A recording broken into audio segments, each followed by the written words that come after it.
Bam. Good morning. It's Scott Richards on the Break It Down show. Yeah, this is super cool. It's not often that you get someone like Scott on the show, and I'll ding ding. I'll ring my own bell a little bit here.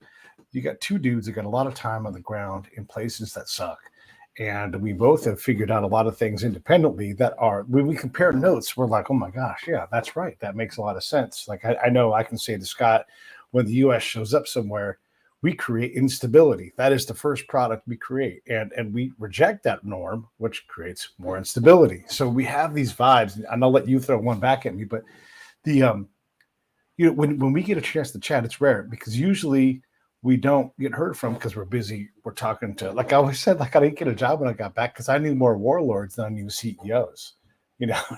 So it's hard to get a voice. And one of the things that we've done here on this end is we've started a thing called the Center for the Ground Truth Center, and we're going to work on practitioners guiding the conversation on what foreign policy should be, getting more accurate foreign policy. Like, well, in America here, we'll say we need to have a clear mission. It's got to be accurate too, man, and it's got to be achievable. You can't just say we're going to beat the Taliban. That's not a clear mission. It's not achievable. It's not realistic. It's not, yes, I understand. Beat the Taliban. Okay, great, but how? Who's going to do it, and how long is it going to take? So we have these things where guys like you and I can talk clearly, and I appreciate you coming on the show, and I'm going to shut up now and let you talk. No, I mean, there's so much in there even just to open to unpack. And it's that statement of yours about being a net destabilizer.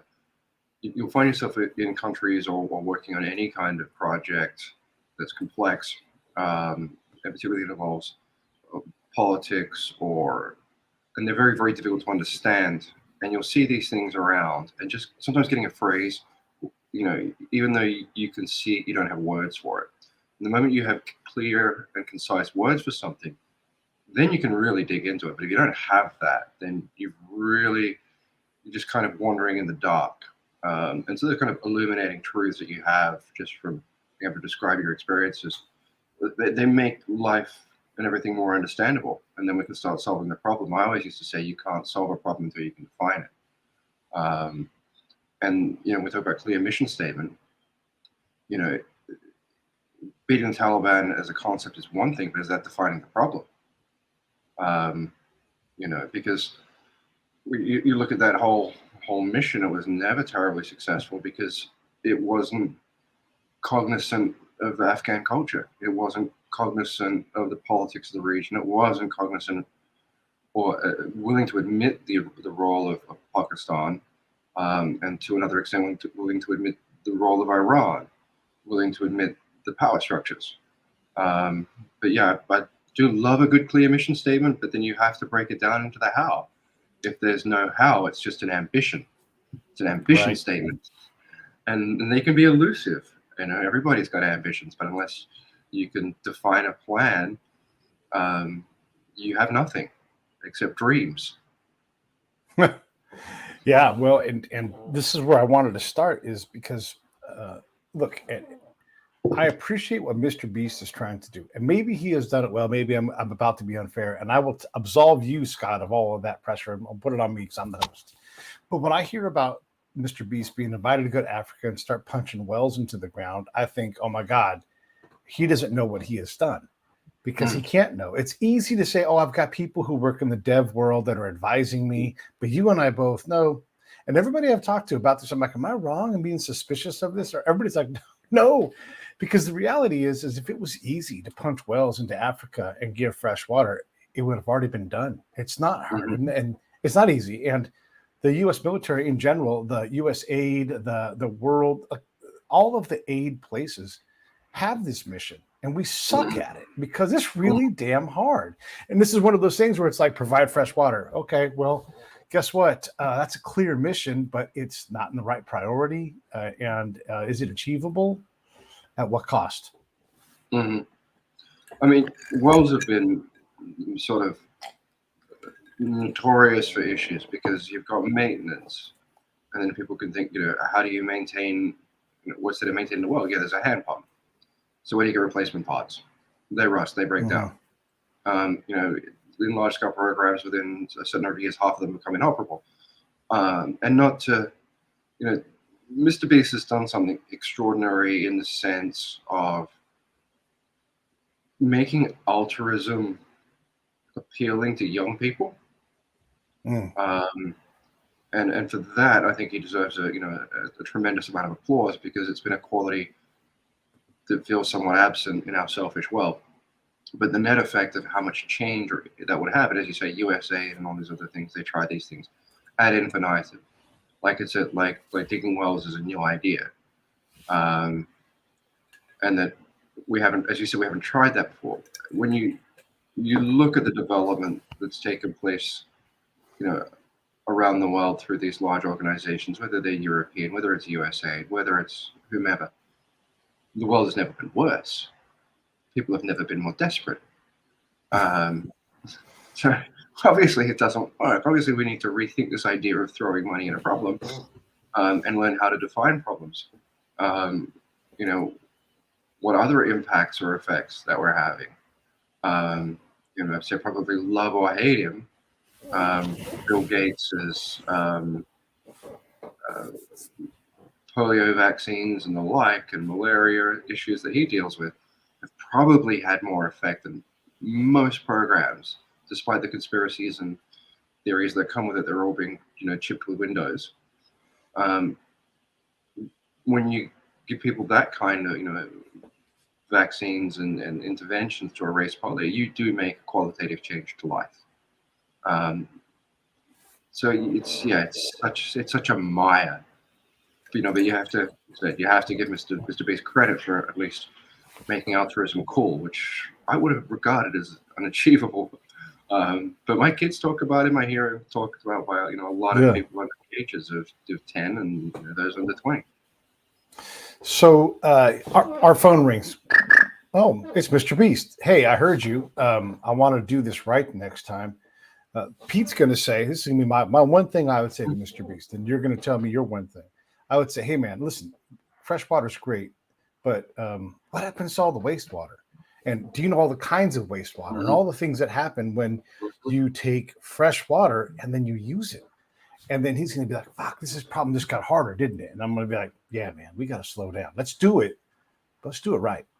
That's what I'm going to say. So Mr. Beast is on the phone for you, Scott. What are you going to say? Ask the community. Consult the community. He's going to say to you, I was invited. This is true. I was invited there by these chieftains. Well, I mean, in that case, that's the first step that most of these aid organizations and interventions fail to do, is consult the community. If he was invited, that's somewhat positive. But then you'd have to say, ask the hard questions. As you said, water is not simple. How do you maintain? How do you manage? How do you clean? How do you treat? Yep. Because, one of the things you see, is talk about Afghanistan, defecation in streams that we use to drink from, washing clothes that we use to drink from, because there's been no real education on how to manage your water assets and water resources, leading to dysentery and various other things, like childhood mortality. So what you pointed out is absolutely correct. How do you manage and how do you maintain? And I think manage and maintain is I'm going to put up a little image. This is not water, but it is electricity, and these things are kin. All right, so here you go. Mm-hmm. When the state cannot provide the right kind of electricity, this is Iraq, right? Mm-hmm. You see what happens, and there's people cutting wires. There's intrigue. There's everything in this, right? And water is the same way. So I would also say to Mr. Beast, you're going to leave someone around. You're going to have someone stay and understand what's going on there and continue to look and monitor and understand. Because if you leave, I like to say Ricky, if you're going to leave Ricky in charge of 10 wells, is he going to be alive in 6 months? Mm-hmm. You don't know. Nope. Chances are water is electricity. Electricity is power. I don't mean power in terms of influence. And the thing that we never we can't wrap our heads around the fact that affect, the response to stimuli emotionally, that always beats effects. You can go punch 100 holes in the ground. But what's the emotional response to that? And have you drawn attention? Because we would tell farmers in Afghanistan, you got to grow your grapes on a trellis, like Ixnay with the grapes say. That draws Taliban skis. And so they wouldn't do it. It wasn't that they didn't get it. It wasn't that they were stupid. They're like, I don't want to be on front. Back to Wells one more time. Then I'm going to shut up. When you tell women, you don't have to walk 5 miles to get water, they're like, motherfucker, shut up. That's the one time we're left alone. That's how we communicate. That is, to your point earlier, that is our culture. That is when we handle women business. You put us right down in the middle of town, we never get left alone. So we're going to skip that. We're going to go to the dirty water in the river, and we're not going to use that because that puts us on Front Street. We don't want to be on Front Street. That doesn't make any sense to other academics. What do you mean? It's so hard. That is how we want to do it, and you're not changing their minds easily. So I'm going to shut up and back out and let you talk. No, that was a perfect analogy.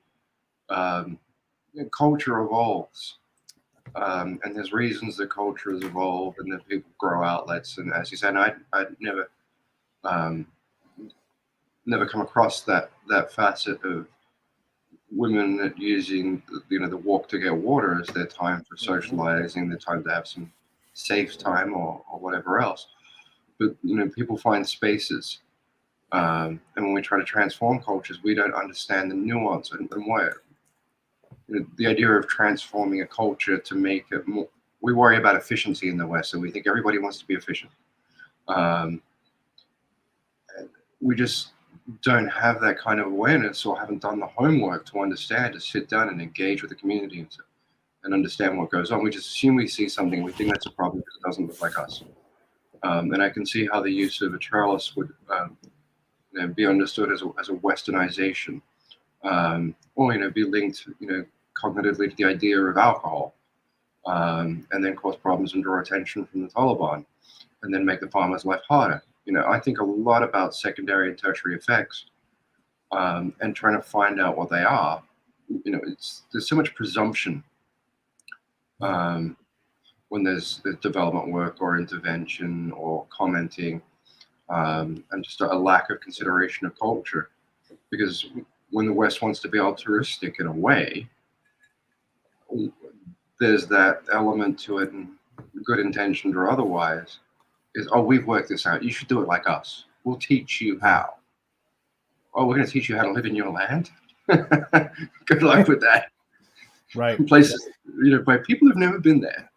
That's no wonder, one of the things I hear a lot today as kind of parallel to this, but more at a political level, and a decision-making level, is why is the U.S. trying to export its problems to us all the time? Because they see that, if you accept assistance from the U.S., you're expected to make certain social changes to look more like the U.S. And the attitude is, we don't want that. It's not working for you.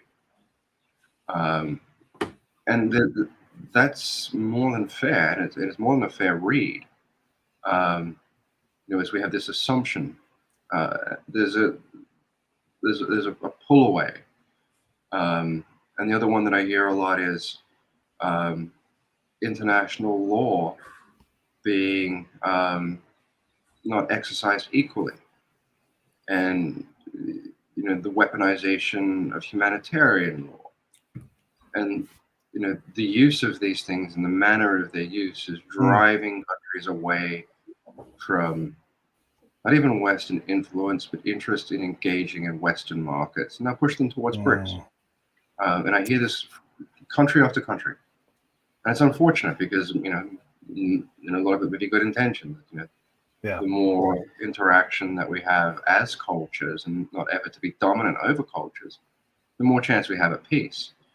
But the idea of dictation of what a society should look like.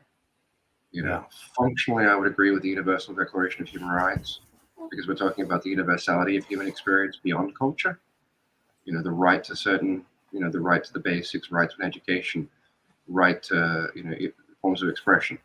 But that doesn't mean we get to tell you what those forms of expression of culture are. Yeah, and It's not like the old days where America could show up and you could have this idyllic image of it. And there's a lot of idyllic things about America. And I'm saying America, really what I mean Mhm. is the Western effort.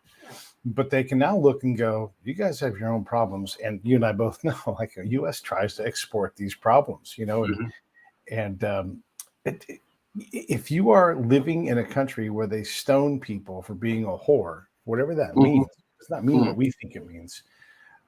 How are you going to change that? How are you going to operate that? How are you going to, and we don't even consider that to be a problem. We, at least here in America, we minimize the role of religion in Mhm. government. And in most Mhm. places, especially agrarian societies like Afghanistan and Egypt, where they make a lot of their living and survival on farming, they rely on God. It's part of their Mhm. government. When we can't even comprehend that, like so we had this Jordanian colonel came out to us in Afghanistan, and he Mhm. he was going to work with us. He's like, I'm going to use religion, help you guys out.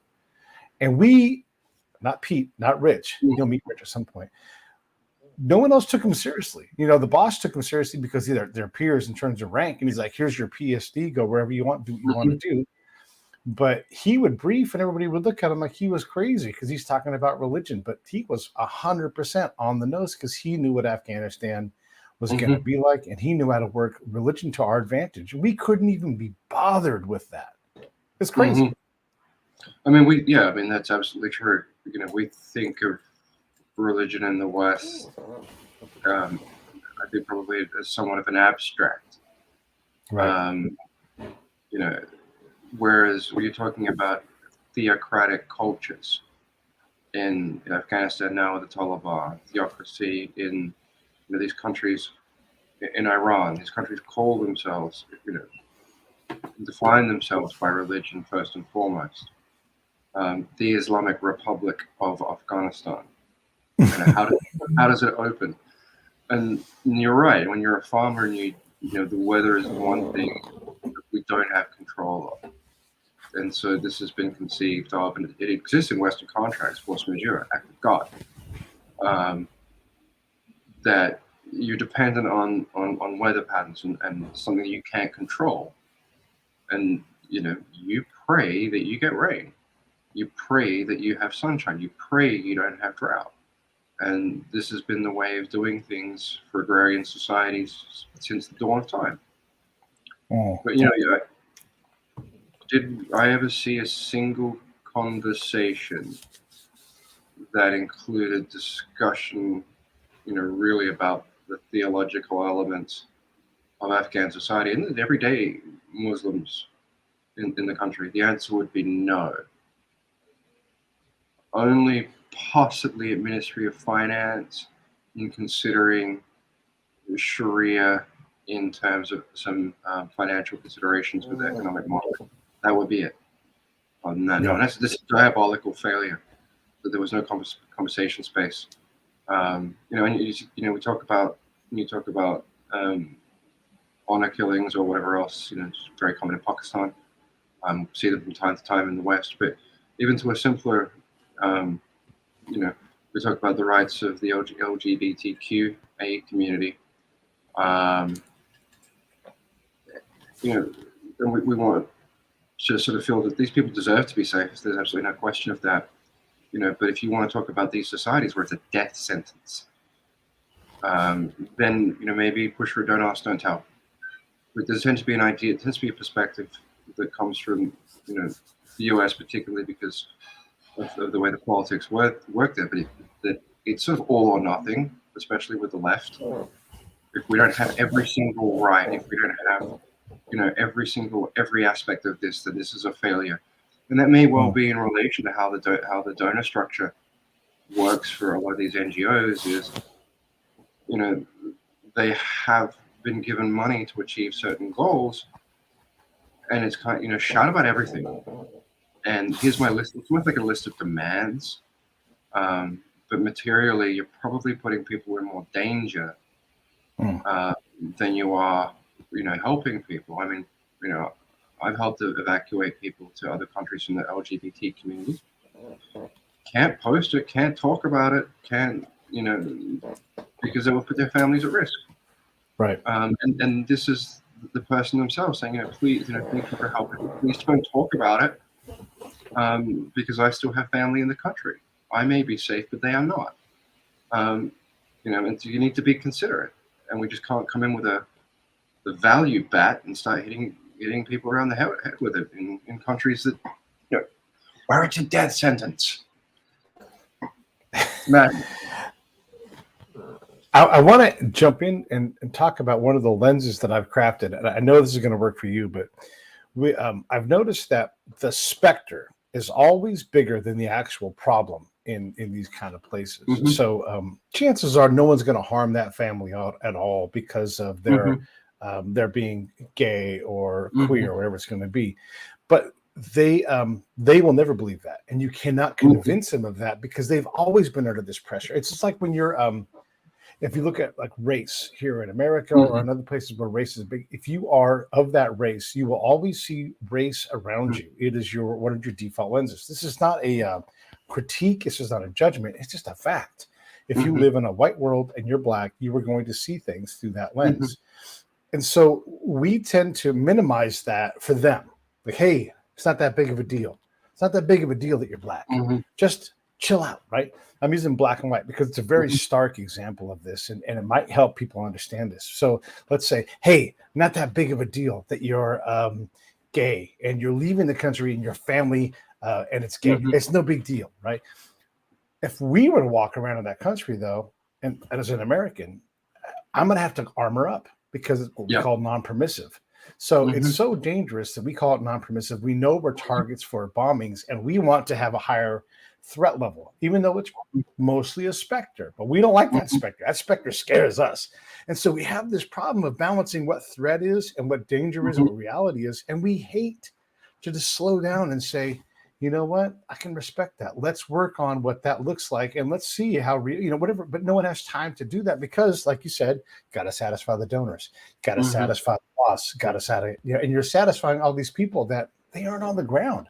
And that's one of the reasons why we started this Ground Truth Center, because you have to understand that my ability to work, I am limited on how many hours a day I can do things. I'm going to make mistakes. I'm going to not meet everybody I need to meet and all of these things. So my window is a lot smaller than you realize. And when I say, hey, that's going to take me 6 months.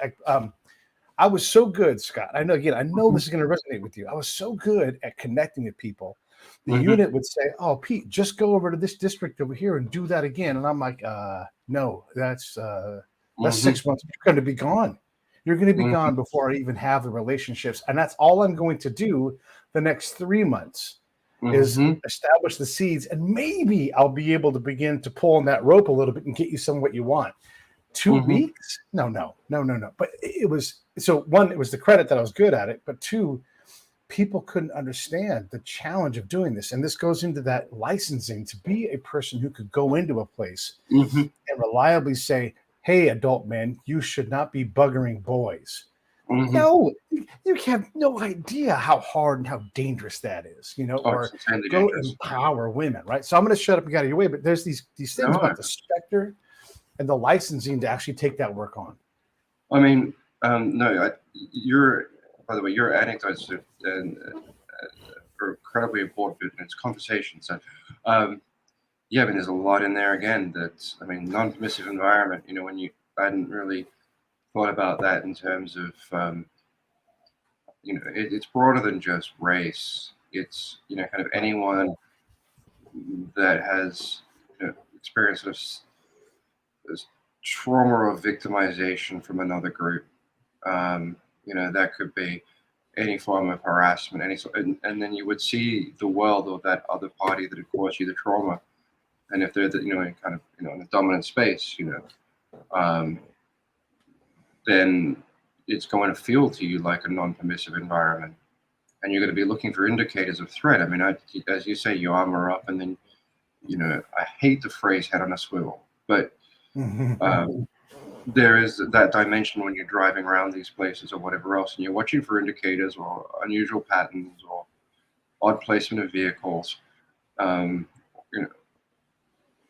Indicators that the threat level may have altered. And I think that if you're a victim of any kind of trauma, you'll always be switched on, and I think it's experience that women would have because or pretty much most women have some kind of awful experience of sexual harassment or sexual violence, that they'll be looking for indicators of a dangerous man. And their degrees of safety. So that's a really, really, really interesting take in looking at the specter or the fear. And again, there's a fairness in that because it only has to happen once. You could spend 10 years being okay, and then one day you get the knock on the door, or an accusation that's gone up to, this is, Iran would be more dangerous to be, gay or awareness of gay. And that's effectively in a few years' time, Afghanistan will look like Iran more and more and more and more. And then, you're dragged out or thrown off a building. But it only has to happen once. I mean, these things, there's an element of the specter, but there's also that it can happen. And so, I just take the utmost caution when we deal with those kinds of cases. And what you said about time, the one thing that I've really learned is patience and persistence. I mean, we've had cases against large organized crime or, in Africa, 5 years work. Yeah. And you just, once you commit to the project, you just don't stop. And and I've also learned that nothing worth doing is easy. Because if you do something properly, it's going to be so much harder than you imagined. Like drilling wells. Yeah, exactly. I mean, that sounds like the simplest concept. There's a water table, dig a hole, get the water. Can't be that hard. Well, hold on a minute,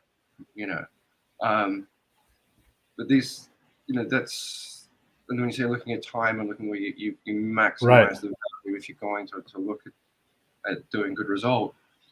And then I guess the other thing is that comes out of that is when you do pick a lane, you do pick your focus, you can't regret that. And this is something I've been thinking about as well recently. I've always been somewhat a generalist, but I've chosen to really, really hone in on what I do best, and then use the generalism that I have to enhance that, rather than try to be a generalist in 10 different industries. Be a specialist in one, but use those generalist tool sets. And that commitment, is great. You can't feel guilty about not being able to change everything. Yeah. You can't feel guilty about not having, a success track record that, solved the problem forever. Nothing solves forever. Yeah. And what you said about communities and expectations on timing, there's this idea that certain kinds of activities or certain types of intervention are high speed. The West relationships are transactional. Business is relatively high velocity. It is about a transaction. It is about getting in there, doing the job, getting paid, and getting out and getting the next job. Pretty much outside of the West, relationships build over years, sometimes 5 or 6 years, and then you kind of really brought into the community when you've been there for a long time, and that also makes sense because West just comes and leaves into West.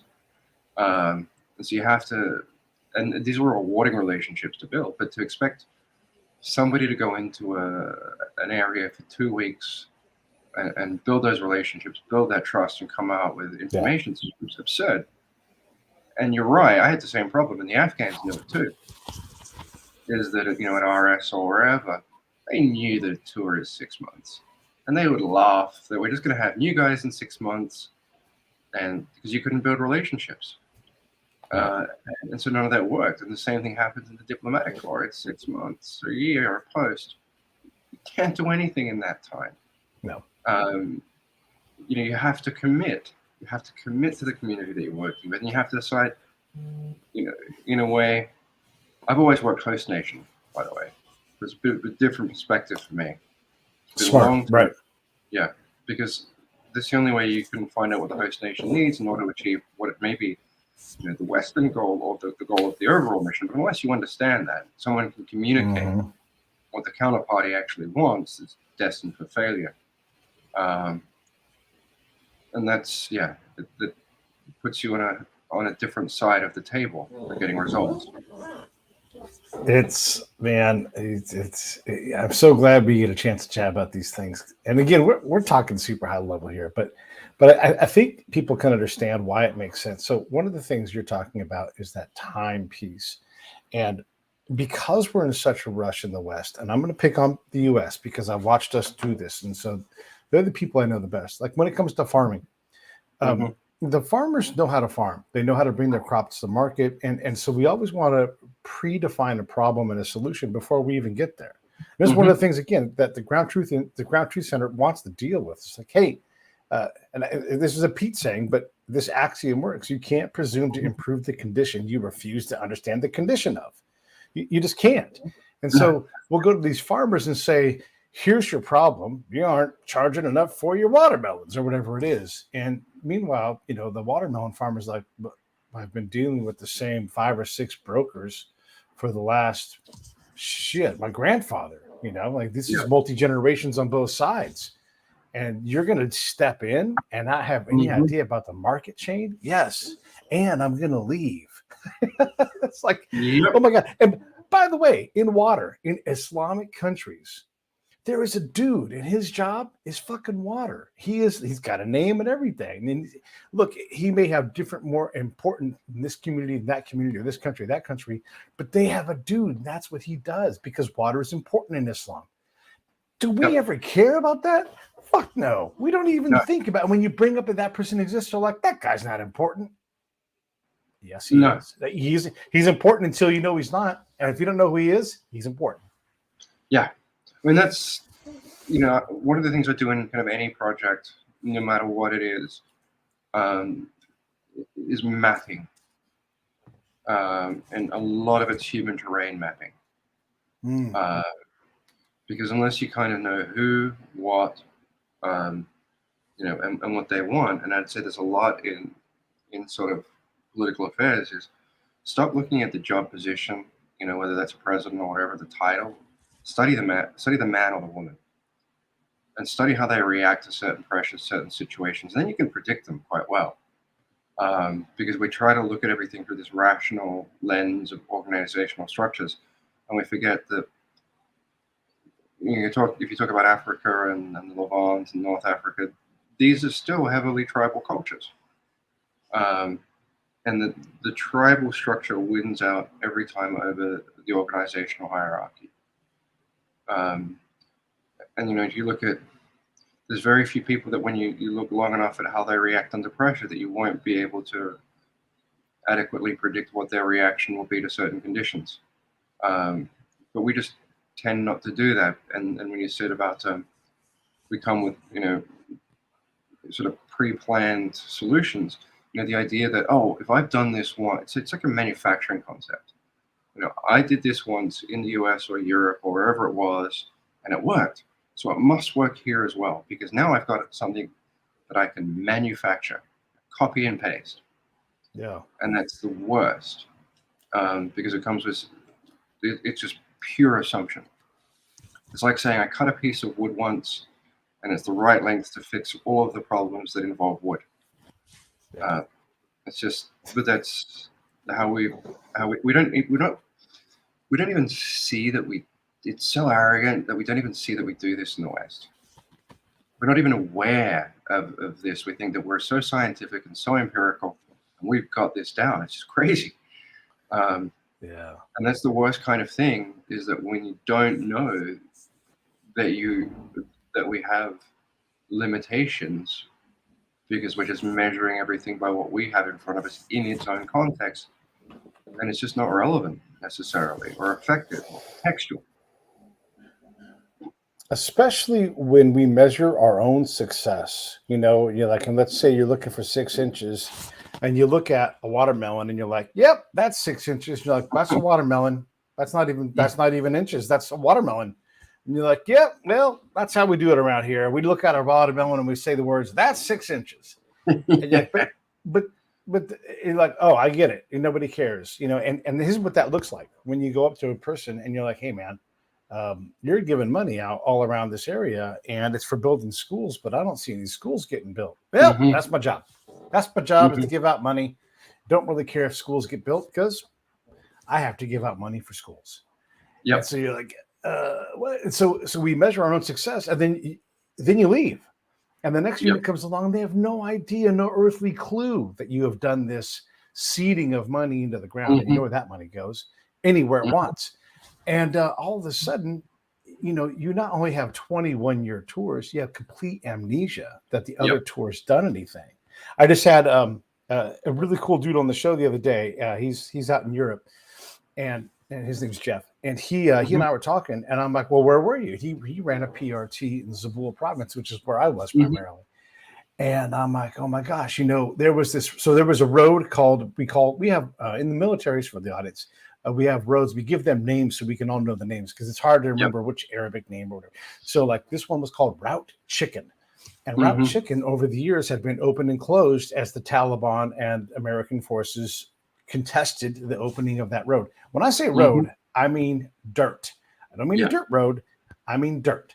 And so back and forth, back and forth. And one of the things I had learned is when the military comes in and is like, here's what we're going to do. Here's how we're going to do it. I have to go back in time into our Microsoft SharePoint server, and I Yep. have to search for Route Chicken. And I'm like, oh, Hmm. here are the last 3 times we've opened Route Chicken. We do whatever you want, boss. You're the boss. This is your mission. I want to help. Yep. Here's why. Here, you're asking me, the spy, the collector. Here is how you win. Let's do it better than the last 3 units doing it, because the reason why you're doing it, I don't know. It didn't work. So how do we Yep. do it better?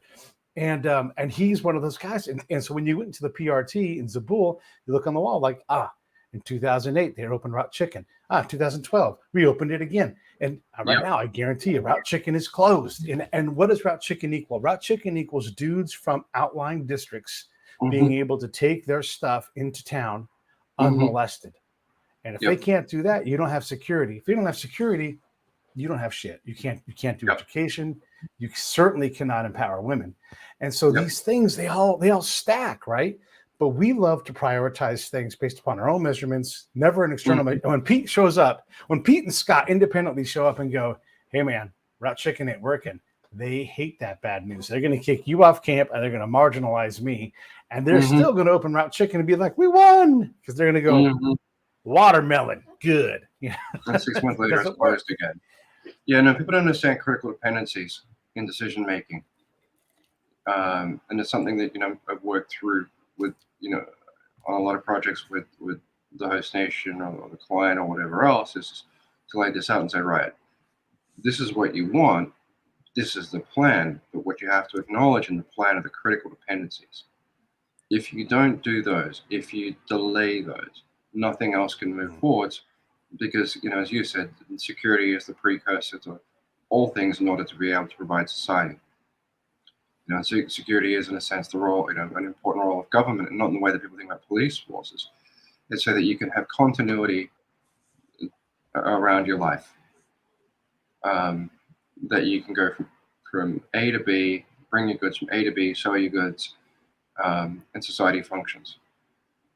And that's it. That's what governance means, is providing an atmosphere of security, which is really, a predictive and society where tomorrow looks much like yesterday.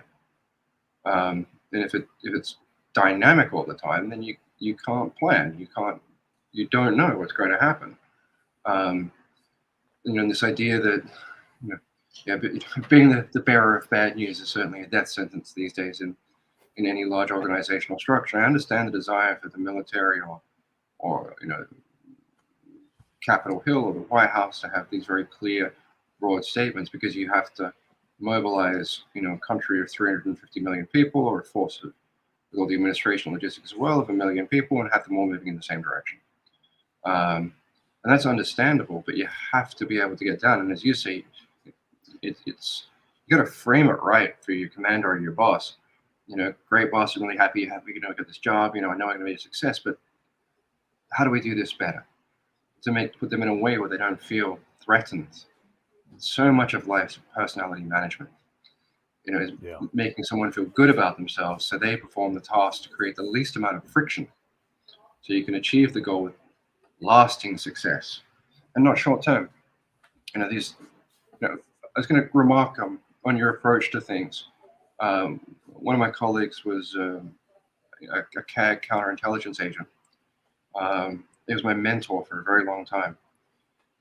And I loved working with him because CI guys just have so much insight. They also have ways of making these things simple. And it's very similar to the name of your show. He used to say, make it easy. And in a sense, it was break it down, but it was, kind of say like, explain it to me like I'm stupid. Yeah. Because you'd find that when people didn't know what they were talking about, they can't explain it simply. But CI guys just, he was a singleton, and I imagine most CIs are, is that you have to be independent. You have to be aware of your own safety, and you have to learn to work with the community because there's no one, you don't have people watching your back. Right. And so your ability to survive is dependent on your ability to interact and not be seen as a threat, and your ability to elicit information. I think it's just, I think, I know you've got a show on it, I need to watch it actually, but it's just one of those parts of the military and intelligence that's just understood by so few people. What is counterintelligence? Yeah. And it's such a valuable part, and probably one fields in terms of people that have mentored me for well over a decade that I've probably learned the most, that's been of long-term value into understanding. It's not about being surreptitious or spooky. It's been about understanding how to understand things, what's happening in front of you. I don't know if you know this, but that's my profession right there. I am a CI guy. Yeah, no, and you were a CI guy. Because look, I didn't know if you knew that or not. Yeah, but yeah, and look, his way and my way of doing it are very similar. But there's also I don't try to fool anybody anymore, right? Like, matter of fact, I don't even want to control the conversation. I always say, like, I'm hands off the reins. I want let the conversation go where it's going to go, because it's going to go in a spot where it's going to benefit me, because no matter what, I'm learning something. And I'm either learning how to help us suck less or win more or just improve culture, like whatever. Like, I'm going to get something positive out of it. I don't have to worry. But I had to get to that point through a lot of mistakes, through a lot of repetitions. And things have to be simple. Like the other day, you and I had an exchange on Twitter, and I said, before you can speak truth to power, you have to speak truth to yourself. And that was bang on. Man, I still don't know what I said. It sounds simple, but truth is a complicated process. And are you prepared to deal with being truthful? Mavericks get killed, right? These Mavericks are the guys that go, it's not going to work, and then the machine kills you. But that truth, that ability to say, I can't take on all of that work. It is more than I can do, because I already am maxed out in this window of effort that I have. That's truth. And it's honest. And it's like, this takes longer than you want it to take. I will do my best. This may not work. I'm not going to lie to you and tell you it's going to work. Like, there's a chance this is going to fail. We're going to do our best. But all these truths that you have to say to yourself first, so you can say honestly, like, look, I'm confident and I'm competent. However, I'm not omnipotent and not all powerful. Can't control everybody else. Right. I'm somehow, I like to believe that I've more or less found a position where I largely live in a truthful acceptance of my motivations and things and flaws, and a willingness to accept the challenges, or as you said, truth, you can't do everything. You can't, to evac on some of these things that have happened. Yes, we've known people that have died. Yes, we've had an enormous success rate. Could we save everybody? No. To be fair, directly under our watch, no one died. But there are people peripheral to it. And that's, again, is that, have we fed as many people as we would have liked to have fed? No. Are there people that, so we just don't have the resources to do that? Right. And that acceptance that you can't save everyone or make the difference to the degree that you want to make. And it can be hard because it feels like failure. It's like, no, we're either a small team or one person or a few people, and you can't do everything. But there's peace in truth. And there's peace in truth when you accept your motivations, when you accept your limitations. I don't really spend a lot of time second guessing myself, not because I'm always right, but because I've chosen to commit to doing something. It's a learning path. And you don't get everything right. You do make mistakes, and don't beat yourself up about mistakes, because that form of punishment reinforcement doesn't work. Otherwise people who had low self-esteem would be megastars in a few years after repeatedly beating themselves up. You just have to have the acceptance of truth, and everything gets easier from there. You become more effective, and more focused. People talk about truth and peace, but it's a process. You can't just say truth. You have to really be radical with it. And unyielding in putting a lens upon yourself, and not being afraid of things that you don't agree with. How can I put this? Try to be very cognizant of not defending arguments that I know are untrue but would strengthen my position. Because that's dishonest. And boy. Because you see them a lot. It's like, oh, I could jump on that. It's like, yeah, but I know it's not true. And I would just be furthering a narrative that I know that's not true. And then, you have to criticize things, and you have to criticize your own side or your own aspect of things. It helps. It's difficult, and it's not as frightening as it sounds. Just, you maybe don't make as many friends because people expect you to cheer for certain things, and when you're not cheering, they're like, why aren't you backing us on this? It's like, well, it's not right. yeah. Or it's not right enough. Like I see problems.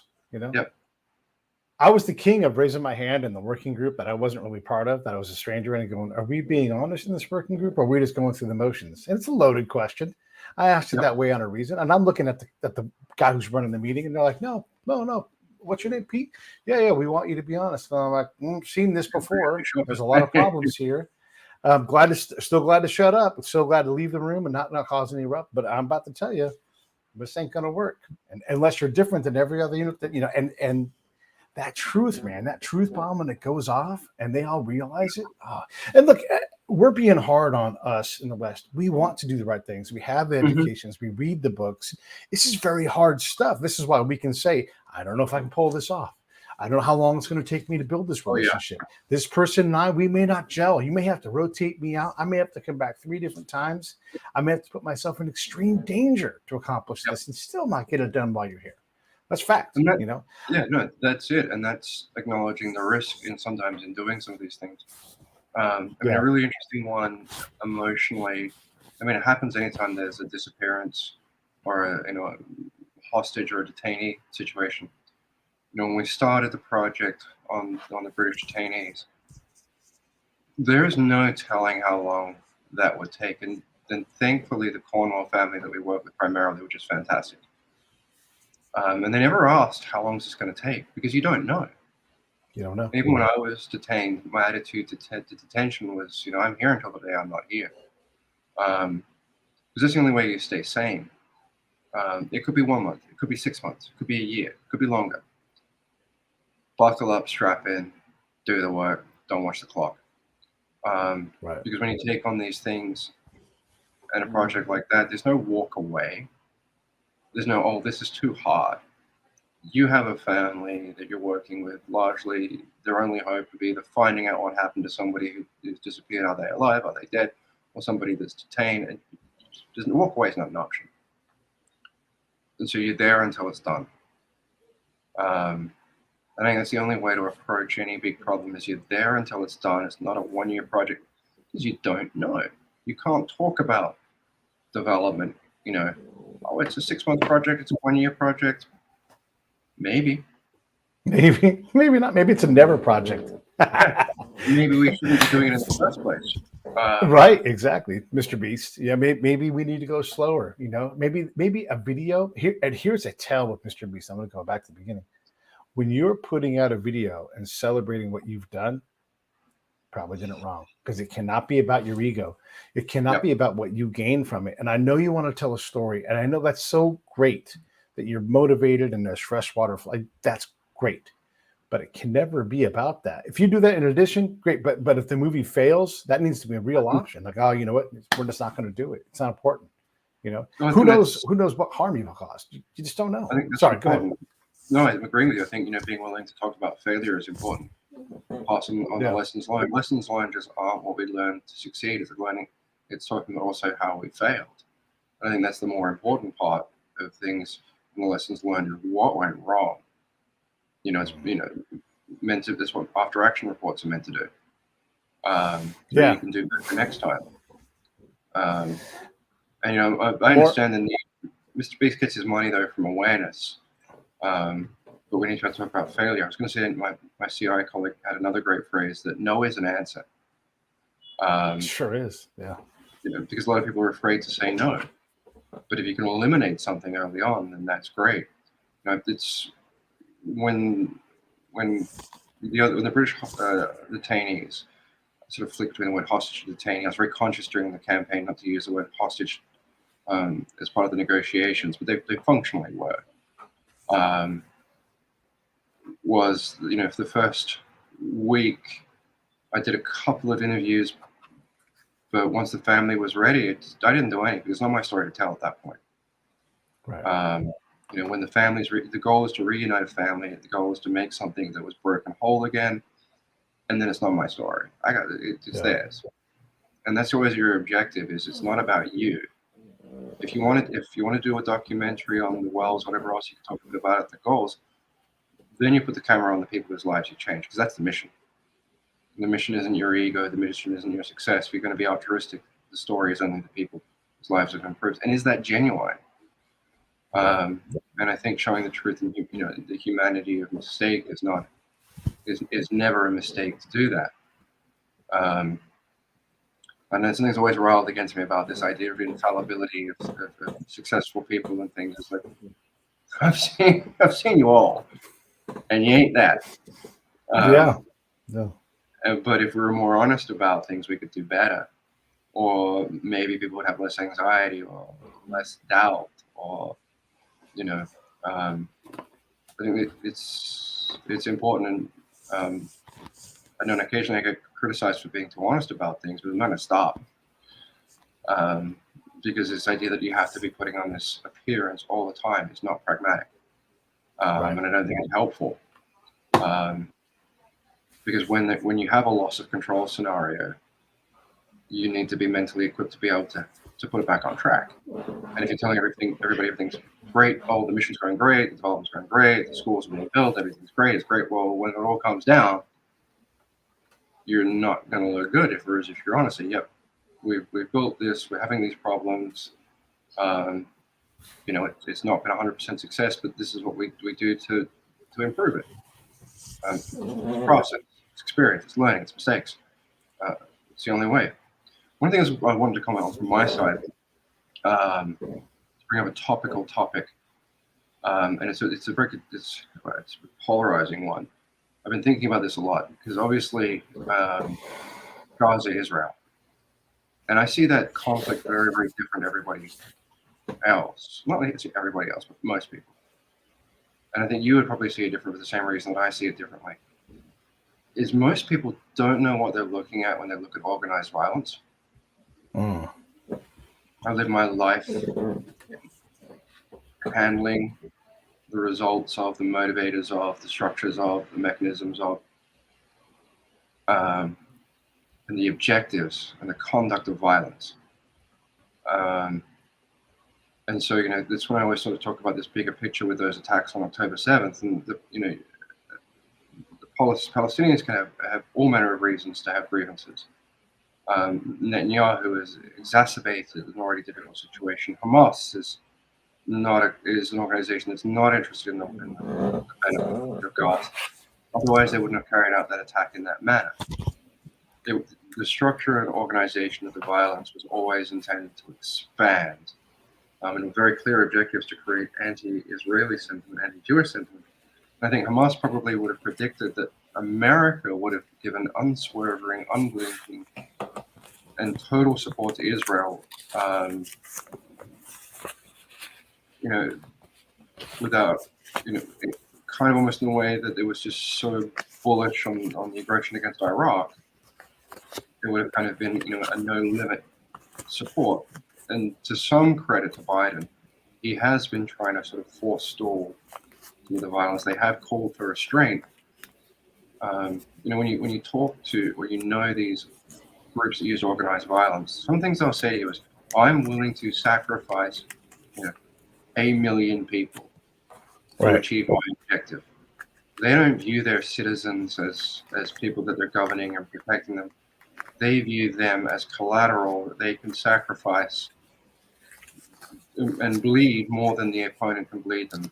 It's the whole concept of a suicide bomber. Our people are willing to die, not go into a battle with a chance of coming out, and walking in there to detonate themselves to achieve our goal. Total sacrifice. Yeah. And total sacrifice is, revered in a sense. I used to call them unconsenting martyrs, the civilians that died in these bombings. And I kind of joked about that, but it's more or less the case that they're considered to go to heaven as well because they're collateral death for holy or a just mission. Because they're more tied to religion than we are, right? Like this is a viable outcome. Let me say a couple things. When I look at this, here's the thing I learned in Iraq. We were getting ready to do some elections, and there was a guy who was running for, I'll just keep American terms. He was running for Congress, Parliament. And some of the groups in the area, and when you talk about like, we should have more parties, man, oh man, if you have 3 parties, 2/3 of the nation is pissed off when they win. Now, if you have 55 or 60 parties, guess what? Oh, there's something to be said for consensus. So this guy, no one wanted him to run. And they kept telling him, don't run, don't do it, don't run. And so they put a bomb by his bedroom. Kaboom! He wasn't home. And so I was trying to understand this. I'm talking to the Iraqi general, and he's like, Peter, you must understand, it is politics. And I'm like, you know what? I hadn't thought about that. You're totally right. And he's like, if they wanted to kill him, he'd be dead. Was he home? No. Do they know that? Of course. Yeah. And it's like, and look, I'll tell you why it's politics. He won't be dead in 2 weeks. If they wanted him dead, he'd be dead. They're not going to kill him. I know who did this. And I'm like, you know who did it? And he's like, yeah. And I'm like, are you going to do anything about it? And he's like, no, it's politics. I'm like, that's great, man. And so when you see this, I'm not saying all of it, but some of this is a political negotiation, right? And so when Hamas goes over that wall, some of this is them saying, we're negotiating with violence now. And as you said, they're willing to trade lives. They're willing to because they want influence and they want to get something that they haven't been able to get, and they're tired of sitting there. Just like Israel has their doves and their hawks, and the doves had. It's good that the doves normally are in charge there, but now you got the hawks are like you're gonna let these guys fly. Right. And so there is a negotiation going on. And what is Hamas supposed to do? They're going to have to use violence. And so this is a negotiation, and the U.S. is trying to tamp it down. I think it's much more than that.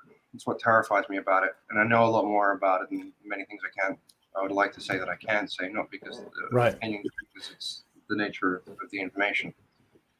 When I saw those I want to ask you this question before we get past this point. I don't want to take you too much past an hour because I know you got things to do today. No, it's fine. It's perfect. Hopefully I'll see you next month, and we're going to be having cocktails with somebody, and somebody is going to say to you, what do you do for a living, Scott? What are you going to say to that person? What is your job? That's a really good question that I struggle to answer. But for the most part, work between the intersections of government and society with a strong security focus is the short answer. That it's advisory on governance and countering organized violence is what it is. But yeah, it's never been an easy one to answer. It's not easy. But when those attacks happened, you had basically 13 simultaneous attacks. If I'd seen that in a Hollywood film, I'd say, nah, you have no idea how hard it is to do 2 or 3 simultaneous attacks. 13. Paragliders, target selection, manner of violence at the rave, minimal IDF targets, maximize civilian targets, elderly home. the surveillance on those things, the planning on those things, the training on those things. This is not an expression of Palestinian anger. This was designed with a single function to cause an overreaction from Israel, which they have done, and with the government they have could only have done, and resulting in awful casualties in Gaza that were entirely the objective. And when people talk about crushing the normalization with Saudi, that has secondary effects because Saudi would have negotiated better than anyone in history for Palestinian gain. They would have expanded the land in the West Bank, and they would have strengthened the Palestinian Authority. And then probably Hamas would get pushed out of power, which takes a large chunk of Iranian pressure on Israel out. Yeah. And when you talk to the governments in North Africa, they will say nothing has united the Muslim world like the Gaza-Israel thing, and that's the objective. Now we've got the Houthis attacking vessels. There are thousands of jihadists stacked in Syria, pointed towards this conflict. And we said that they're waiting for Hezbollah to move, and while they're waiting, it was clear that they were going to attack U.S. bases. When they got bored, you have to use them. And I said this, I think, on Twitter as well. It's like if you have all these training camps producing all these fighters, they cost you money to food, house, and train. And if you don't use them, they'll get bored and turn against the host nation where you've trained them. So you have to send them somewhere to die or to fight because they're not a stable asset. They're an unstable asset. And so this conflict, for the manner of it, the nature of it, those TTPs don't come from Hamas. Qassam Brigade suicide bombers. This was always projected at something far more dangerous that we've played into, and Israel's played into it, because the nature of the violence, a bit like 9/11, is just such a catastrophic shock on the psyche that Hamas has scenario modeled this. They knew that the devastation wrought and the deaths, and every civilian death is more hatred for Israel. And they're succeeding. But their goal is something terrifying for the lives of the children, a population that's largely under 25, as many of these countries are. Yeah. But this is designed not to end. And that's what terrifies me. And people say, oh, you're supporting this, you're supporting that. No. I'm just trying to explain what's happening in front of us. And I'm not taking, any human life in danger is a life that I care about. The overuse of military force, I strongly disagree with. We have a responsibility of use of violence to protect civilians. And it's not lip service. It's a legal duty. We also have to understand that the nature of the attack was designed to compel this. Good, how do we slow it down? Not good that it's happened, it's good that we've identified this. All right, how do we not feed the hate? How do we not give them what they want to expand the danger here? It's so complicated, but we can't get past the polarization to go back and look at it and say, stop, slow down, look at this attack. If they wanted to do something different, the Iron Dome was down. They were slamming with rockets. An unprecedented rocket attack. Right. That's a pretty heavy-duty shock to Israel that their impenetrable wall isn't working. To counter those rockets, but this thing was unique, and its capabilities were well beyond what's native to Hamas. But until we can get beyond polarizing conversations, we're just going to keep on this runaway train towards more violence. And that's the bit that gets me. And that's the bit I kind of want to talk about, raise with you, is that just thinking about it's just how do I explain to people that don't understand these organizations and don't understand the nature of organized violence, the complexities of it. Because we can't talk about the mechanics of it, we can't understand how to stop it. And now with the Houthis, openly going at U.S. warships, openly targeting, international vessels, and Al Qaeda will say that Yemen is the gateway to Palestine, to this region. This is not just Israel Gaza. This is a whole different animal. And then by the time we realize it, I think we're going to be the turning back point for peace is going to be way out of reach. It's interesting when you scope back and you look at some of the progress that was made during the last American administration with President Trump and the Abraham Accords. There is like, wow, all right, how do we balance this scale if you're on the opposition of that, and how do we? Because Saudi Arabia was, I wouldn't even say the inching. Saudi Arabia was leaning towards an agreement with Israel, and look where Saudi Arabia is in terms of development. They don't want to go backwards. They don't want to rely on petrol. No. They want to be a leading country. And all of a sudden, now we got them, recoalesced around this thing, and we'll see what happens. But there is always these balancing things. So if you look right now at this point, you'll miss the bigger picture. And I don't know how things are, where things go, and everything else. But I want to cover one last thing with you. Yeah, sure. And I want to kind of close the chapter on this. One of the things that when I look at ground truth, and what works, and prioritization, accuracy of what our goals are. Here in America, a lot of our folks who are policymakers, a lot of the folks who do the academic work, they tend to be on one side of our political divide, and they do not like successful business people. This is just a fact. I'm on neither side. I'm independent, but if you are a billionaire and you know how to turn dirt into jobs and money, they fucking hate you, right? And so when you have a place like Israel with a lot of successful business people, when you have a place like Ukraine where there's a lot of successful industrialists, how do we get out of our own way and allow people who are great at this and can look, if you let someone who's great at business be great at business, you'll have a lot of people succeeding through business, right? It's not the only answer, but we tend to want to go, let's do micro loans. I'm telling you right now, micro loans are not the answer. That is not how you get a country turned around. No, they just don't have the economic might. So you need to have primary economic movers in an economy.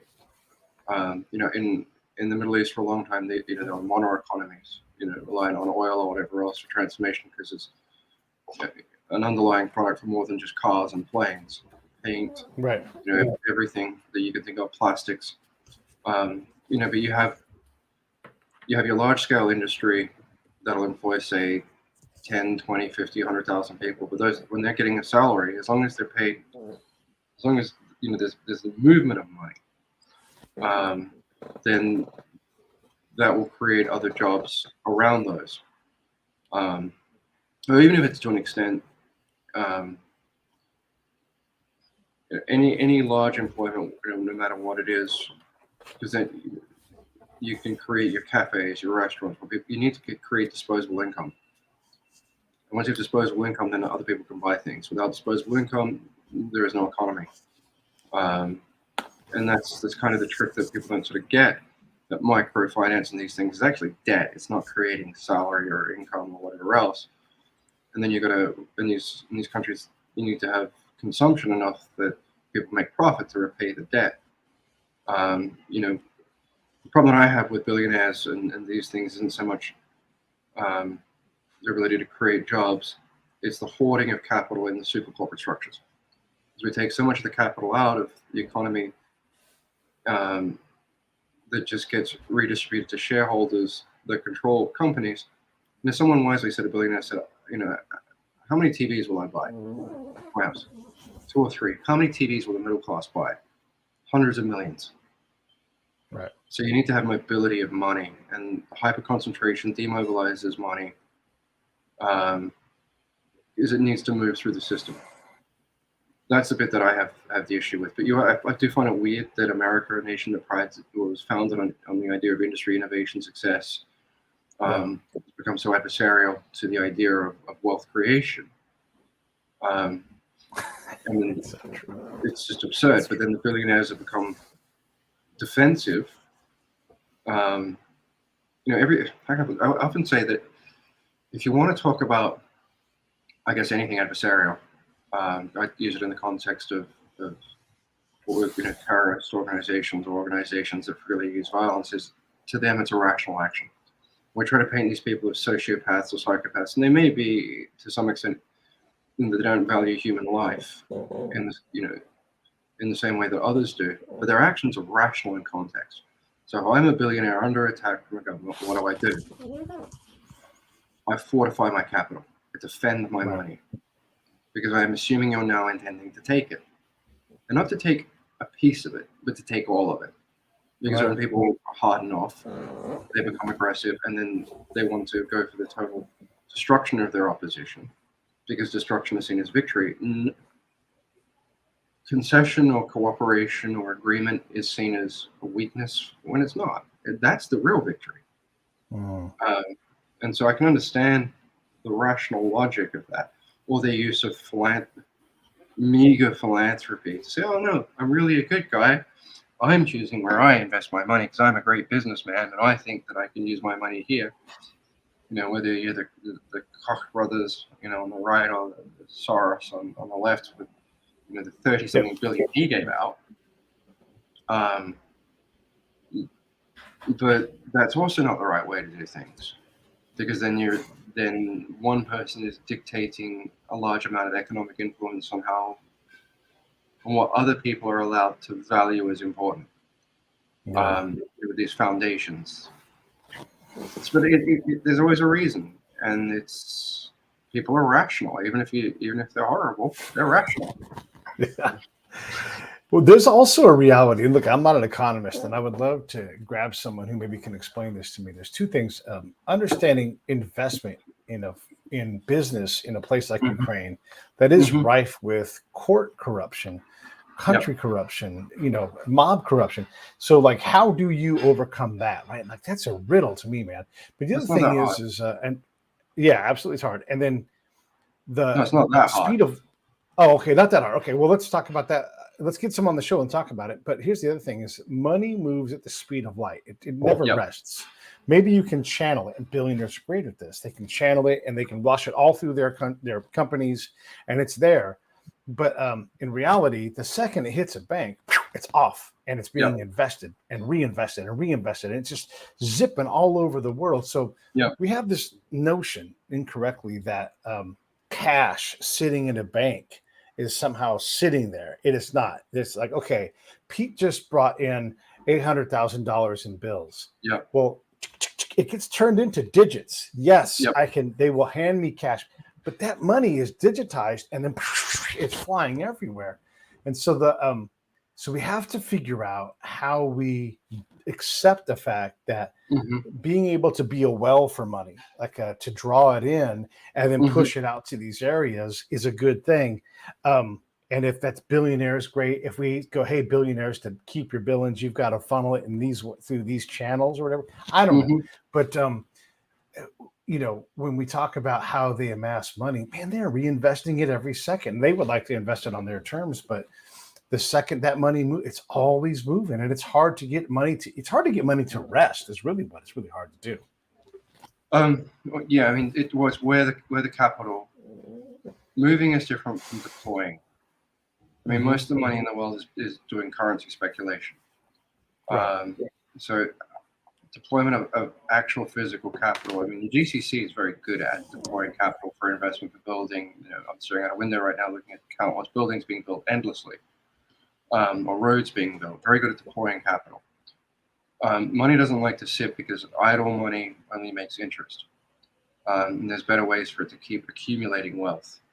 To looking at how you handle something like corruption. In a weird way, what you're doing then is defending the money from the state. So who do you look to? In a way, you look to money launderers or to billionaires. So you put your contracts and your agreements in a jurisdiction other than Ukraine. So you do arbitration. And you use London or New York. So these will be civil agreements. Then they've only got criminal to pursue you on. You only deploy you have your main company outside of Ukraine, where the capital is kept, and you have a board.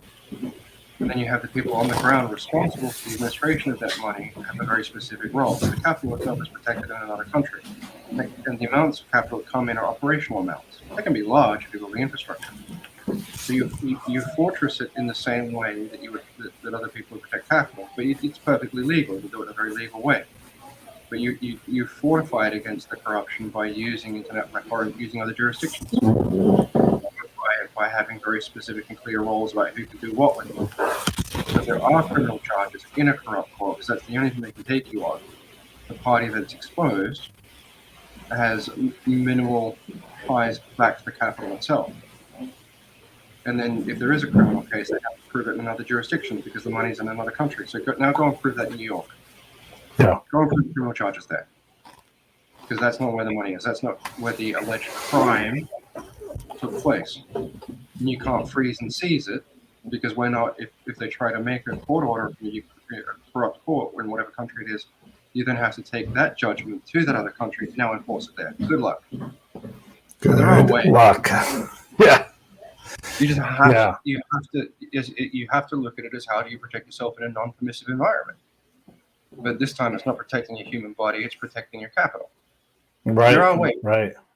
And it's not that complex. You just have to make the pursuit of that money unlawfully, from bad judgments or corruption, difficult. Yeah. Man, that's good stuff. That's an area where I've got to get a lot smarter, and I hope you help me do that. My pleasure. I've asked you 100 questions. You want to ask me anything? Oh, no, there's been a thoroughly good way to start my day. And you always give me a million things to think about as well. And that's something I always appreciate about these discussions is the insights, how we look at a problem set differently. And the ways to be in that state of constantly learning and having people around you that you can learn. And I do hope that when people watch this, they find that we speak in a fairly unrestrained, unscripted manner as a conversation to try to share the insights that over our careers or lives have enabled us to do certain things better and to be able to be in the spaces that we get to be in.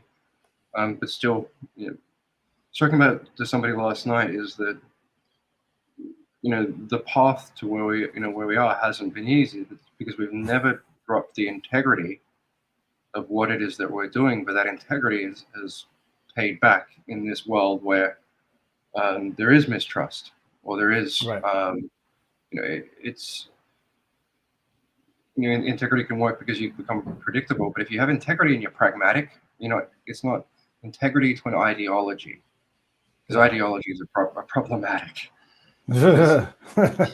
Extreme. Because they're trying to always force a world to look a way that that's another fantasy. Yeah. Rather than break it down. What's the problem? So I love the title of your show. Break it down. Break it down.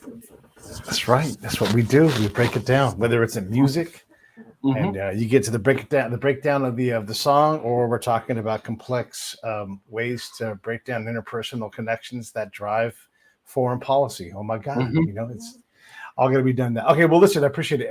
Everybody, definitely go check. Huh? It's been amazing as always. Yes. Here's Scott's Substack. You want to read more? It's going to be there. Go read back. Here's the thing. It's always brilliant. So you can go back and you probably could read some of these things several times. His stuff is great. And I'm looking forward to seeing him in January when we do this summit. We're going to be doing the Ground Truth Center's first inaugural summit in DC, the Army Navy Club on 17 and 18 January. So if you want to come out and hear a bunch of smart motherfuckers talk about really complex stuff, that's a good place to go. All right. Anything in closing before I wrap it up and push this button? Nope. We've covered so much, and it's been a thrill to be on. Thank you so much for having me. Hey, thanks for watching the show. I really appreciate it. Right here, you can subscribe. Please do that. It makes the show grow. Hit that notification bell so you know which incredible guest is coming up next. Down below is the PayPal link. You can put a small subscription in. That is an enormous help. All that money goes right back into the show. And then right up over here are the next episodes you should listen to, curated by yours truly.